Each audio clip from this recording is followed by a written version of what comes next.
नमस्ते दोस्तों, स्वागत है आप सभी का हमारे यूट्यूब चैनल में।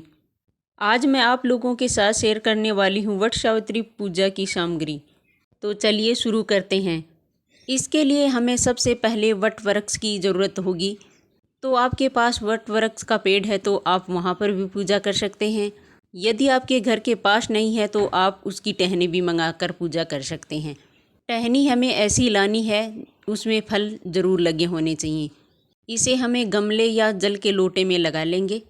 गमले से मिट्टी लेकर हम मिट्टी का गणेश जी बना लेंगे और इसकी पूजा के लिए हम एक साड़ी भी ले लेंगे।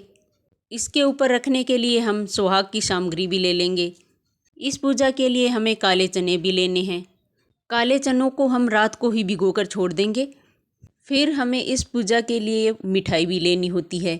मिठाई में हमें आटे से गुलगुले, पूड़े, हलवा जो भी आप बना सकते हैं वो बना लीजिए। यदि आप ये नहीं बना सकते तो आप पतासे भी ले सकते हैं। और हमें भोग के लिए ऋतु फल चाहिए होंगे। ऋतु फल में आप आम ले सकते हैं, पूजा, तरबूजा जो भी है आपके पास वो ले सकते हैं। फिर हमें मिट्टी का घड़ा लेना है।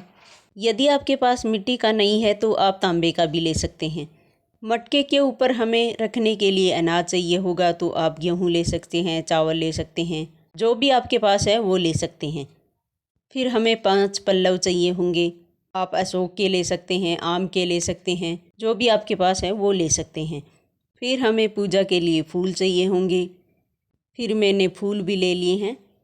फिर हमें बांस का जो पंखा आता है वो भी हमें लेना होता है।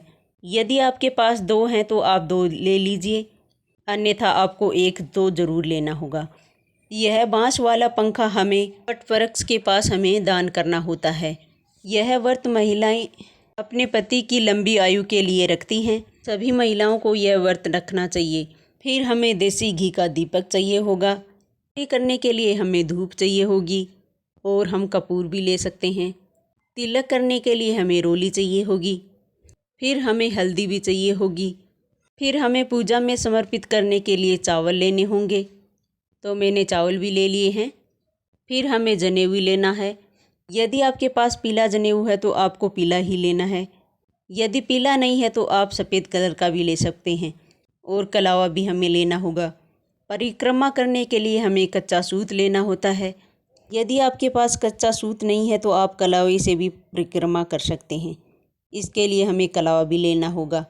फिर हमें दक्षिणा लेनी होगी। दक्षिणा हमें ज़रूर लेनी है। फिर हमें माचिस लेनी होगी दीपक जलाने के लिए। फिर हमें वट वृक्ष के पत्ते लेने होते हैं। इनकी हमें माला पहननी होती है। इनका आप जूड़ा बनाकर भी सिर में लगा सकती हैं या आप गले में भी पहन सकते हैं। इनको गहने के रूप में पहनकर हमें पूजा करनी होती है। बड़ के पत्ते हमें ज़रूर लेने होते हैं। जब हम पूजा करेंगे तब गणेश जी को भी हम बड़ के पत्तों पर ही विराजमान करेंगे। इस दिन नारियल चढ़ाना अति शुभ माना जाता है। नारियल श्री फल होता है, इसलिए हमें ये भी समर्पित करना होता है। कलश के ऊपर तो हमें दीप कलश की स्थापना करनी है, तो कलश के ऊपर तो हमें नारियल की आवश्यकता नहीं है। और हमें मांग में लगाने वाली सिंदूर भी चाहिए होगी, वो भी मैंने ले ली है। यह थी वट सावित्री पूजा की सामग्री। तो आप इसे एक दिन पहले ही मंगवा लीजिए। वट की टहनी अमावस्या के दिन नहीं तोड़नी है, तो इसे हमें पहले दिन ही मंगवा लेनी है। यह व्रत सुहागन महिलाएं अखंड सुहाग के लिए रखती हैं। इस व्रत को रखने से पति की लंबी आयु होती है और संतान सुख की प्राप्ति होती है। सभी महिलाओं को वट सावित्री व्रत की ढेर सारी शुभकामनाएं। यह जानकारी आपको कैसी लगी कमेंट करके ज़रूर बताना। वीडियो अच्छी लगे तो वीडियो को लाइक, चैनल को सब्सक्राइब ज़रूर करें।